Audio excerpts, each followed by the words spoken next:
Quantum electronics हमारा होता क्या है। अब हमने चैप्टर नंबर 3 में अध्ययन किया था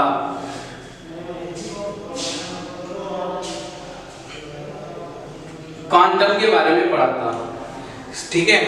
सेकंड भाग के अध्याय नंबर 11 में हमने क्वांटम सिद्धांत पढ़ा था। क्वांटम सिद्धांत क्या कह रहा था कि जो प्रकाश होता है वह छोटे छोटे बंडलों अथवा पैकेटों के रूप में चलता है, और यह अध्ययन हमने कक्षा 11 में किया था, क्योंकि मैं नहीं पढ़ाया था तो मुझे बहुत अच्छे से ध्यान है कि प्रकाश जो है छोटे छोटे बंडलों तथा पैकेटों के रूप में चलता है। इन बंडलों अथवा पैकेटों को हम क्या कहते हैं, फोटोन कहते हैं, ठीक। ये क्वांटम सिद्धांत था, ठीक। अब उसके आधार पर अब यहाँ पर क्वांटम इलेक्ट्रॉनिक्स की बात हम चर्चा कर रहे हैं। तो क्वांटम इलेक्ट्रॉनिक्स यानी कि इलेक्ट्रॉनिकी की वह शाखा जिसमें इलेक्ट्रॉन की ऊर्जा अवस्थाओं का अध्ययन किया जाता है। किसका अध्ययन किया जाता है? ऊर्जा अवस्थाओं का अध्ययन किया जाता है। तो यहां पर लिख देते हैं इलेक्ट्रॉनिक्स की वह शाखा जिसके अंतर्गत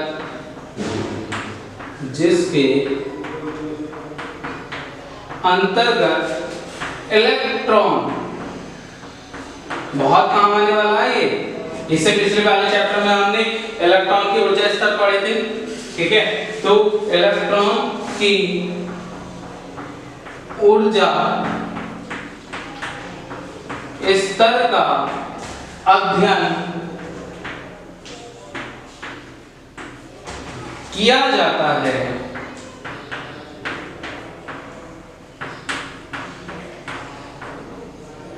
क्वांटम इलेक्ट्रॉनिक्स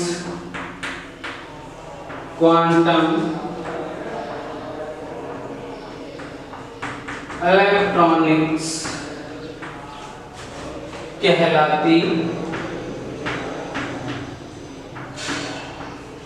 है, ठीक। मैंने आपको अभी बताया, फिर एक बार और चर्चा कर रहा हूं कि इसकी पीडीएफ यहां से नहीं उतारेगा कोई भी, केवल एकमात्र हम समझेंगे, ठीक। इसकी पीडीएफ मैं आपको प्रोवाइड करा दूंगा, आपका जो ग्रुप बना हुआ है उसमें डाल दूंगा, ठीक है। और जब ये चैप्टर हमारा शुरू होगा अध्याय नंबर 14, ठीक है, तब आप मुझे कोई एक बच्चा कॉल कर देगा, बता देगा कि सर हमारा ये चैप्टर शुरू हो चुका है, आप पीडीएफ डाल दीजिए। क्लियर? तो यहाँ पर हमने पढ़ा क्वांटम, हमने बार इलेक्ट्रॉनिक्स पढ़ा, अर्धचालक इलेक्ट्रॉनिक्स पढ़ा और क्वांटम इलेक्ट्रॉनिक्स पढ़ा, ठीक।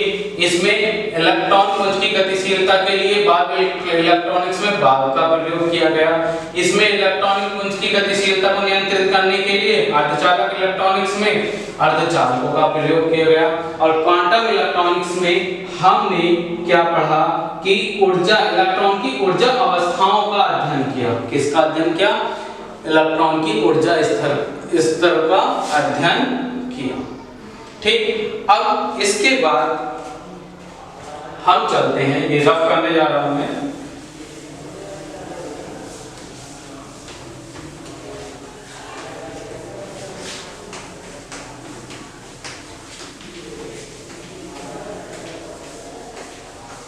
अब देखिए इसके बाद और ज्यादा मजा आने वाला है आपको इस टॉपिक में, ठीक है। हम समझते चलेंगे केवल यहाँ पर क्या चीज कैसे समझा रहे हैं सर, ठीक है।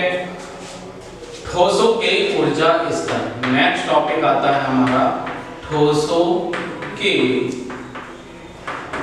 ऊर्जा स्तर।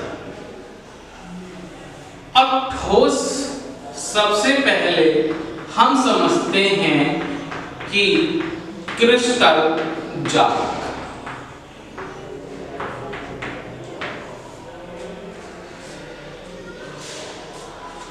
क्या होता है ये समझते हैं, ठीक। अब कोई भी ठोस होता है, ठोस को हम परिभाषित कैसे कह सकते हैं, जिसमें जो परमाणु होते हैं, ठोस वह चीज होती है जिसमें जो परमाणु होते हैं बहुत बहुत पास यानी कि एक दूसरे के पास होते हैं, उसे हम क्या कहते हैं? ठोस कहते हैं। ठीक, हमने द्रव पढ़ा था, इसमें परमाणुओं के आधार पर ही हमने डिफाइन किया हुआ था हर चीज को। ठीक है, ठोस, द्रव, गैस। गैस में परमाणु क्या थे? बहुत दूर थे, यानी कि उनके एक परमाणु से दूसरे परमाणु के बीच का जो स्थान था काफी दूर था। द्रव में थोड़ा पास आए और ठोस में क्या है? बिल्कुल निकट आ गए।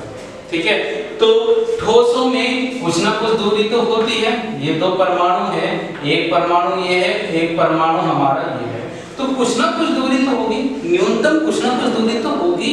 ऐसा तो नहीं है कि बिल्कुल चिपके हुए होंगे इस तरह से, दैट इज रॉन्ग। ठीक, कुछ ना कुछ दूरी होगी और इस दूरी को हम क्या डिफाइन कर देते हैं?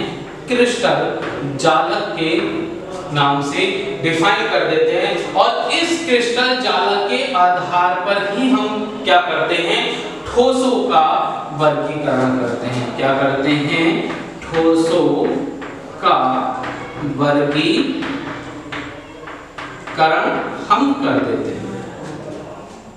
ठीक, अब जब हमने ठोसों का वर्गीकरण कर दिया तो उनका क्या डिफाइन कर देते हैं? हम ऊर्जा स्तर यहाँ पर डिफाइन कर देते हैं। अब सबसे छोटी इकाई ठोसों के लिए यहाँ से चले यहाँ पर चले तो सबसे छोटी इकाई क्या हो गई? परमाणु बन के आ गई। ठीक, और परमाणुओं का अध्ययन हम शुरू से ही करते आ रहे हैं कि परमाणु होता क्या है। चलिए एक बार आज फिर अध्ययन कर लेते हैं कि परमाणु क्या होता है। ठीक, परमाणु क्या होता है? इसमें एक नाभिक होता है, न्यूक्लियस।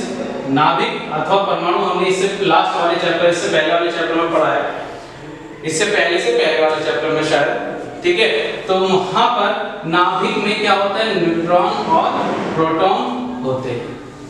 ठीक, और इसके चारों ओर वृत्तीय कक्षा में क्या घूमते रहते हैं?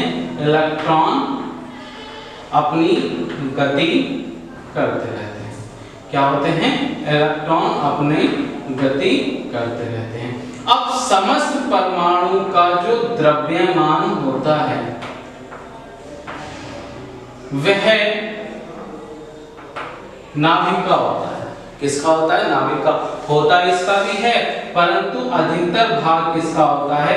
नाभिक का होता है। परमाणु का जो समस्त परमाणु का जो द्रव्यमान होता है वह किसका होता है? नाभिक का होता है, यानी कि अधिकतम भाग किसके अंदर हुआ? नाभिक के अंदर हुआ, जो हमने लास्ट वाले चैप्टर में पढ़ा था, परमाणु तथा नाभिक वाले में। ठीक, अब यहाँ पर इलेक्ट्रॉन घूमते हैं जिस पर ऋणावेश होता है और इस पर हमारा धनावेश होता है।